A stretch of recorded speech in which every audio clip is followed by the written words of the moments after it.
Okay students, तो आज हम न्यू चैप्टर स्टार्ट करेंगे मिलर एंड हार्ले से द आर्थ्रोपोड्स। तो फाइलम आर्थ्रोपोडा के बारे में हम पढ़ेंगे। आर्थ्रोपोडा में आपके पास जितने भी इंसेक्ट्स वगैरह आते हैं वो arthro means jointed and poda means limbs. तो उनके जॉइंटेड लिम्स होते हैं, मतलब उनके लिम्स इस तरह से होते हैं कि उसमें सेगमेंट सेगमेंट से होते हैं और वो आपस में जॉइंट होते हैं। इनके काफ़ी ज़्यादा कैरेक्टरिस्टिक्स हैं, इनकी क्लासिफिकेशन है। तो इनमें हमारे पास जितने इंसेक्ट्स आते हैं आर्थ्रोपोडा में उनकी कहते हैं कि जितने भी एनिमल्स हैं आपके पास फाइलम आर्थ्रोपोडा में, तो उनके सक्सेस की तीन मेन वजूहात है कि वो सक्सेसफुली अपनी लाइफ गुजार रहे हैं, वो सर्वाइवल कर रहे हैं। थ्री मेन रीजन है। फर्स्ट रीजन इनका क्या है कि इनमें आपके पास मेटामेरिज्म और टेगमेटाइजेशन होती है।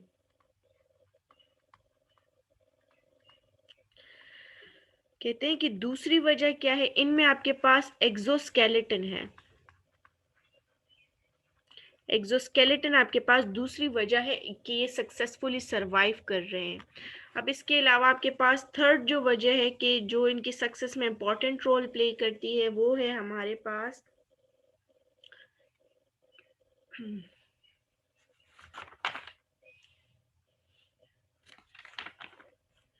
मेटामॉर्फोसिस। तो इन तीनों को हम वन बाय वन डिटेल में पढ़ेंगे, तब हमें पता चलेगा कि ये किस तरह से सक्सेस में रोल प्ले करती हैं। तो ये आपने याद रखना है कि ये जो तीन चीज़ें हैं ना, ये इंपॉर्टेंट पॉइंट्स है जो कि आर्थ्रोपोड की सक्सेस में इंपॉर्टेंट रोल आपके पास प्ले करते हैं। तो सबसे पहले आपके पास मेटामेरिज्म। कहते हैं कि मेटामेरिज्म क्या है, आपके पास सबसे पहली वजह है और एस्पेक्ट है जिसकी वजह से सक्सेसफुली आर्थ्रोपोड्स अपनी लाइफ गुजार रहे हैं। अब मेटामेरिज्म क्या है? मेटामेरिज्म बेसिकली आपके पास सीरीज होती हैं सेगमेंट्स की, ठीक है। और हर एक सेगमेंट में आपके पास पेयर ऑफ अपेंडेजेस होते हैं। मैंने क्या कहा, मैंने इतनी सी बात की कि आपके पास सीरीज होती हैं। ये देखिए आपको सीरीज नजर आ रही है सेगमेंट्स की। तो सारी के सारे सेगमेंट्स होते हैं, सीरीज होती है, रिपीट होती है, और हर एक सेगमेंट में आपके पास अपेंडेजेस का पेयर होता है। पेयर का मतलब कि दो मौजूद होते हैं, एक अपेंडेज दूसरा अपेंडेज। अपेंडेज क्या, जो उसके फीट होते हैं या जो उसके हैंड्स होते हैं वो उसके अपेंडेजेस हैं। अब एक और बात आपने याद रखनी है कि जो मेटामेरिकली सेगमेंटेड वर्म्स हैं या आर्थ्रोपोड्स हैं, इनमें ये जो सेगमेंट्स बने होते हैं ये सिर्फ एक्सटर्नली नजर आते हैं आपको। इंटरनली किसी सेप्टा ने इनकी बॉडी को डिवाइड नहीं किया होता। अंदर से कोई मेटामेरिज्म नहीं होती, सिर्फ एक्सटर्नली आपको मेटामेरिज्म नजर आ रही होती है। ठीक है, ये बात आपको क्लियर हो गई है।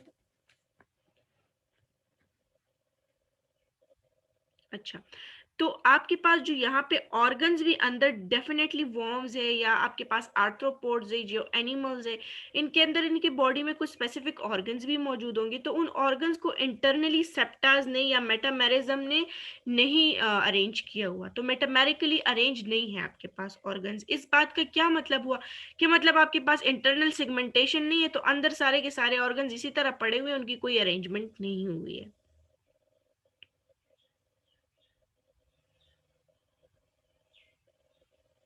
अच्छा, अब इस मेटामेरिज्म का एनिमल को फायदा क्या होता है? ये जो आपके पास हाइड्रोस्टेटिक कंपार्टमेंट्स होते हैं, इसी मेटामेरिज्म की बात कर रहे हैं, ठीक है। तो ये क्या करते हैं, ये एनिमल को लोकोमोशन में हेल्प देते हैं, ठीक है। एक तो ये बात हो गई। दूसरा क्या करते हैं, सपोर्ट देते हैं एनिमल को। और इसके अलावा जो आपके पास एक्सोस्केलेटन है ना, एक्सटर्नल स्केलेटन, उसको भी ये कवर करता है। नहीं, सॉरी, इसको एक्सोस्केलेटन ने इसको कवर किया होता है।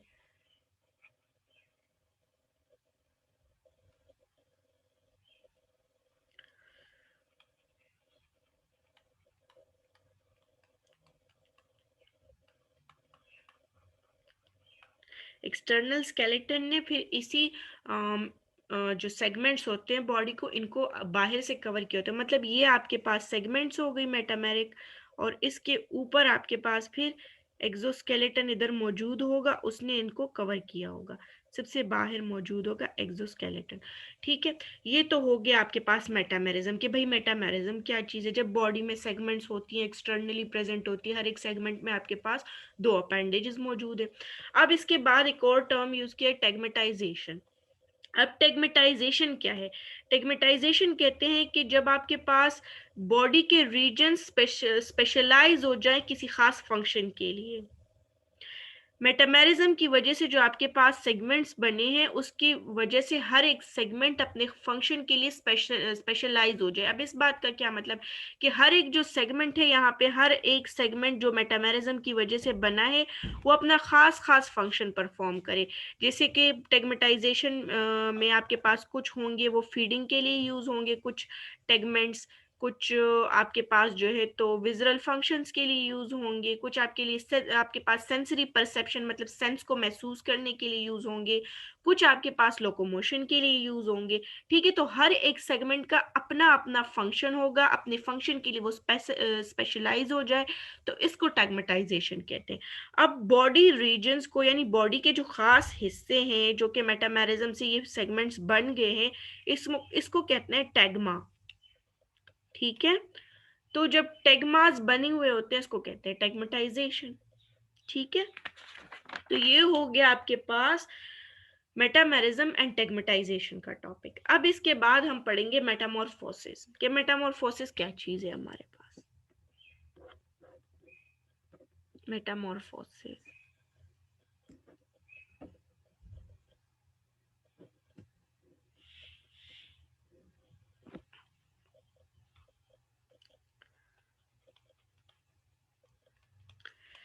आपने मोस्टली देखा होगा कि कैसे आपके पास एक सिल्क मोथ होता है और वो पहले एक रेशम का कीड़ा होता है और फिर जो है तो उससे मोथ बाद में बन जाता है, वो रेशम प्रोड्यूस करता है। तो वो जब लार्वल स्टेज में होता है वो एक कीड़ा होता है और फिर जब वो एडल्ट हो जाता है तो उससे मोथ बन जाता है। ठीक है, तो उसमें क्या हो रही होती है, ये मेटामॉर्फोसिस का फिनोमेना है कि पहले वही ऑर्गेनिज्म था, लार्वल फॉर्म में था और फिर एडल्ट हो गए। जैसे बटरफ्लाइज जब आपके पास उनका लार्वा होता है तो वो कैटरपिलर फॉर्म में होती है और जब वो एडल्ट हो जाती हैं तो वो बिल्कुल चेंज हो जाती हैं, वो एक बटरफ्लाई बन जाती है। इस तरह डिफरेंट टाइप के जो आपके पास आर्थ्रोपोड्स हैं उनके लाइफ में मेटामॉर्फोसिस होती है। ठीक है, अब बेसिकली मेटामॉर्फोसिस है आपके पास क्या, जब आपके पास बॉडी फॉर्म में और फिजियोलॉजी में चेंज आए। क्या है आपके पास मेटामॉर्फोसिस, जब बॉडी के फॉर्म में मतलब जिस फॉर्म में बॉडी है, जैसे एक फॉर्म में थी बॉडी कैटरपिलर के फॉर्म में और फिर वो चेंज होगी बटरफ्लाई के फॉर्म में। तो जब बॉडी के फॉर्म्स में आपके पास चेंजेस आती हैं या बॉडी की पूरी फिजियोलॉजी में चेंजेस आती है इमेच्योर स्टेज से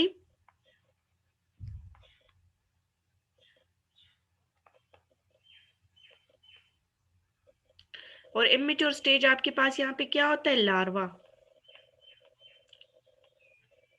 और फिर वो एडल्ट बन जाता है।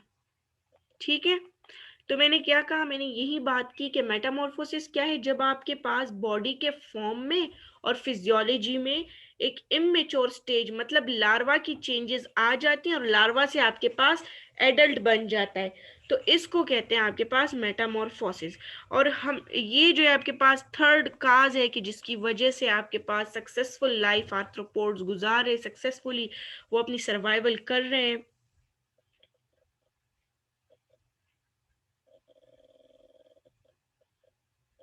अच्छा, अब आपके पास जो आर्थ्रोपोड्स की एवोल्यूशन है ना,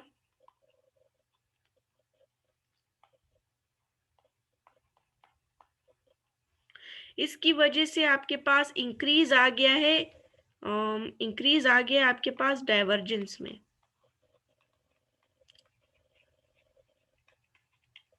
ठीक है, वो क्या होता है आपके पास इस तरह से क्लेड होती है और फिर उससे दो ऑर्गेनिज्म निकल आते हैं, डाइवर्जेंस हो जाती है मतलब सेम एंसेस्टर होते हैं उसके ऑफस्प्रिंग डिफरेंट हो जाते हैं। तो ये डाइवर्जेंस है आपके पास कि बॉडी के फॉर्म में आपके पास डाइवर्जेंस आ जाती है। मतलब क्या हुआ इस बात का, इसका मतलब ये हुआ कि आपके पास बॉडी दो फॉर्म्स में एग्जिस्ट करती है तो वही एक ऑर्गेनिज्म, लेकिन बॉडी उसकी जो है, कह रहे हैं आर्थ्रोपोड्स की जो एवोल्यूशन है उसकी वजह से आपके पास डाइवर्जेंस हो गई है बॉडी के फॉर्म्स में, मतलब चेंजेस आ जाती है। और डाइवर्जेंस मतलब दो टाइप के फॉर्म्स में बॉडी एग्जिस्ट कर रही है। अब इसके अलावा जो आपके पास मेच्योर और इमेच्योर स्टेजेस हैं उनके बॉडी के फॉर्म, उनका बिहेवियर, इसके अलावा उनके हैबिटेट्स,